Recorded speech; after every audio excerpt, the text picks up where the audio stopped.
Voilà, le premier thème qui est en fait l'étude du signe d'un polynôme du second degré, donc du niveau première générale. Vous apprenez ça en première générale. Donc vous avez la méthode qui est décrite. Hein. Donc quand on a un polynôme qui est sous la forme ax carré plus bx plus c, hein, donc comme c'est le cas pour ce premier polynôme, on utilise la méthode du discriminant. Donc ici on a bien sûr a qui est égal à moins 3, b qui est égal à 2 et c qui est égal à moins 2. Et donc on calcule, on résout d'abord a de x est égal à 0. Donc ça c'est équivalent à moins 3x au carré plus 2x moins 2 égale à 0. Donc, pour étudier ce signe, on cherche d'abord quelles sont les valeurs qui annulent le polynôme. Donc avec la méthode du discriminant, donc on calcule delta. Donc ici delta est égal à b au carré, donc 2 au carré moins 4 fois moins 3 et fois moins 2. Et là, on veut trouver un nombre négatif. Hein. Donc 2 au carré, ça fait 4. 4 moins, en fait, ici, on a 4 fois 3, 12 fois 2, 24. Donc, et au niveau des signes, moins fois moins, ça fait moins. Hein. Donc, et ça fait moins 20. Le delta est négatif. Delta est négatif. Donc, a de x est toujours du signe de a.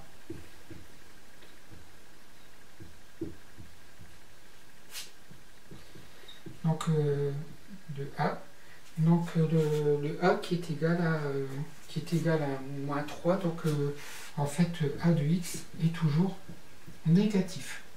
Voilà, donc on peut faire un petit tableau de signes. Hein, en général, on vous conseille de le faire. Hein. Alors, x va de moins l'infini à plus l'infini. Et là, on écrit signe de A de x. Et donc là, ici, on a un signe moins. Voilà pour ce premier exemple. Alors voilà le deuxième exemple. Donc on a b de x qui est égal à 1 plus 4x plus 4x au carré. Donc ici, attention, il n'est pas écrit sous la forme ax carré plus bx plus c. Il faut bien repérer le 1 qui est égal à 4. Donc là, c'est le coefficient qui est devant le x au carré. Le b qui est égal à 4 aussi. Et puis le c qui est égal à 1. Donc toujours avec la même méthode, on résout d'abord b de x égale 0. Alors b de x égale 0, c'est équivalent à 1 plus 4x au carré qui est égal à 0. Ici on a un delta qui va être égal à b carré, donc 4 au carré, moins 4 fois 1 fois 4, quoi fois c fois a, en fait 1 fois c et c fois a c'est la même chose. Et là on trouve un delta qui est égal à 0.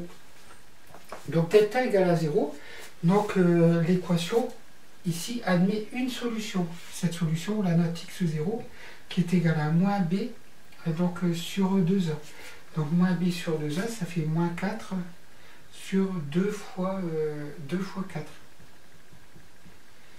Et donc ça fait moins 1 demi. Voilà, donc alors dans ce cas-là, quand delta est égal à 0, le polynôme est toujours du signe de a, sauf pour la valeur x0, pour lequel le polynôme vaut 0. Donc, b de x est toujours du signe de a. Le signe de a c'est positif, d'accord? Et on peut dire même positif ou nul, hein, et b de x égale 0.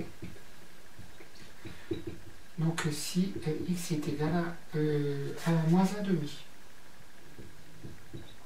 Voilà, donc si on fait un petit tableau de signes, voilà, on peut x, donc on a moins l'infini plus l'infini. Ici on écrit signe de b de x. Ici on a moins 1 demi. Là, moins 1 demi ça vaut 0. Et c'est toujours du signe de a. Donc on en a plus et plus. Voilà. Donc voilà comment on étudie le signe de b de x. Alors pour ce troisième exemple, on fait toujours la même méthode. Donc et on fait attention. Hein, donc ici, c'est pas sous la forme ax carré plus bx plus c. Hein. Donc le a est égal à 1, le b est égal à 4 et le c est égal à moins 5. Donc on écrit a est égal à 1, b est égal à 4 et c est égal à moins 5. Voilà. On résout c de x est égal à 0. Donc ça veut dire que bon, x au carré plus 4x moins 5 est égal à 0. Si je le remets sous la forme x carré plus bx plus c, et donc le delta est égal à b carré, donc 16 au carré, donc ça fait 16 moins 4 fois 1 fois 5, moins 5. Donc, et ça fait 16 plus 20. En fait, moins fois moins ça fait plus, et 4 fois ça fait 20. Et ça fait 36. Donc le delta est égal à 36. Comme delta est égal à 36, delta est positif. Donc l'équation admet deux solutions. Puis je note x1. x1, donc c'est moins b, donc ça fait moins 4. Moins racine de delta, donc racine de 36. Donc racine de 36, ça fait 6. Sur 2a, donc sur 2. Ça fait moins 10 sur 2, ça fait moins 5. Et la deuxième, c'est donc la même chose, moins 4 plus 6 sur 2. Et là, ça fait 1. Donc deux valeurs qui annulent le polynôme, moins 5 et 1. Et donc pour étudier le signe, on utilise la règle qui dit que le polynôme c de x est du signe de a à l'extérieur des racines, qui sont moins 5 et 1. Donc si je fais le tableau de signes, donc on a x moins l'infini plus l'infini. On a moins 5 et 1. On les met bien sûr dans l'ordre croissant. Donc signe de c de x. Voilà, ça vaut 0 pour moins 5. Le signe de a, on regarde, le a est égal à 1. Donc c'est le signe de a à l'extérieur des racines. Et donc c'est négatif à l'intérieur. Donc c de x, je note pas, mais c de x est positif. Donc pour x compris entre moins l'infini et moins 5. Ou x compris entre 1 et plus infini. Mais bien sûr, c de x est strictement négatif pour x compris entre moins 5 et 1. Voilà, pour ce troisième exemple. Voilà, alors pour cet exercice, pour gagner un peu de temps au niveau des vidéos, j'ai commencé à le résoudre. Donc ici, on a d de x qui est sous la forme d'un produit de facteurs. Donc il y a le premier facteur 2x moins 6. Deuxième facteur, 3x au carré plus 6x moins 9. Donc, un produit de facteurs est nul si et seulement si l'un ou moins des facteurs est nul. Donc, ça veut dire que cette équation-là est équivalente à 2x moins 6 égale 0, ce qui nous donne x égale 3, ou 3x au carré plus 6x moins 9 égale 0. Là, on est en présence d'un polynôme du second degré.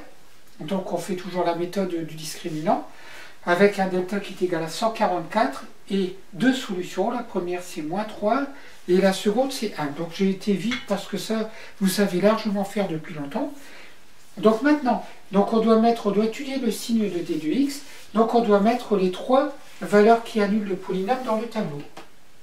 Alors il y a la plus petite, donc c'est moins 3, donc je place moins 3. Après j'ai 1. Et après, j'ai 3. Voilà, donc ici, j'ai 3 valeurs qui vont jouer un rôle dans le signe de d de x. Voilà, alors je regarde. D'abord, le signe de 2x moins 6. Donc, 2x moins 6 est égal à 0 pour x égale 3. Donc ici, je mets bien mon 0. D'accord? Comment on fait pour remplir le signe? Donc, comme vous avez vu depuis la troisième ou la seconde. Donc ici, bon, moi je dis toujours, on met le signe qui est devant le x, donc le signe de a là, ax plus b, donc le signe de a, 2, je le mets à droite du 0. Donc 2 c'est positif, donc je mets plus, moins, moins et moins. Par contre ici, comme j'ai un polynôme du second degré, j'ai les deux valeurs qui annulent. Donc 3x au carré plus 6x moins 9, ces deux valeurs sont là. Et on utilise la règle qui dit que c'est le signe de a, donc 3, le signe de 3, donc positif, à l'extérieur des racines. Donc je mets plus, donc plus, et à l'intérieur, donc j'ai moins. Puis après, comme on a un produit, on utilise la règle du signe d'un produit. Alors, quand on a plus et moins, plus fois moins, ça fait moins. Un produit est nul seulement si l'un des facteurs est nul. Donc je mets des zéros. Moins par moins, ça fait plus. Plus fois moins, ça fait moins. Et plus fois plus, ça fait plus. Voilà. Donc alors, qu'est-ce qu'on peut en déduire maintenant? Donc le signe du signe par rapport au signe de d de x. Donc d de x c'est positif. Donc là ici, ça va être compliqué d'écrire. Donc d de x c'est positif. Donc si, donc x appartient à... Alors positif, par exemple, positif, je mets strictement, pour voir, strictement positif, donc quand x appartient à... Donc ici, moins 3, je n'ai pas le droit de prendre la valeur moins 3, et 1, union, donc, et puis là, je vais de 3 à plus infini. Et je ne prends ni les valeurs, donc ni les valeurs 3 et ni les valeurs 1 ou moins 3. Et puis par exemple, les 2x inférieur ou égal à 0, je vais mettre le égal à 0 là, pour voir, donc c'est négatif si donc x appartient à l'intervalle moins l'infini, donc moins 3, mais là j'ai le droit de prendre la valeur moins 3, union, et puis j'ai 1, voilà, 3. Voilà, donc après, suivant la question qu'on vous pose, vous répondez une des deux, un des deux ensembles de solutions, quoi. Voilà, ou si c'est supérieur ou égal à 0, donc là ici on prendrait la valeur moins 3 et 1, puis on prendrait la valeur 3. Voilà pour cet exercice.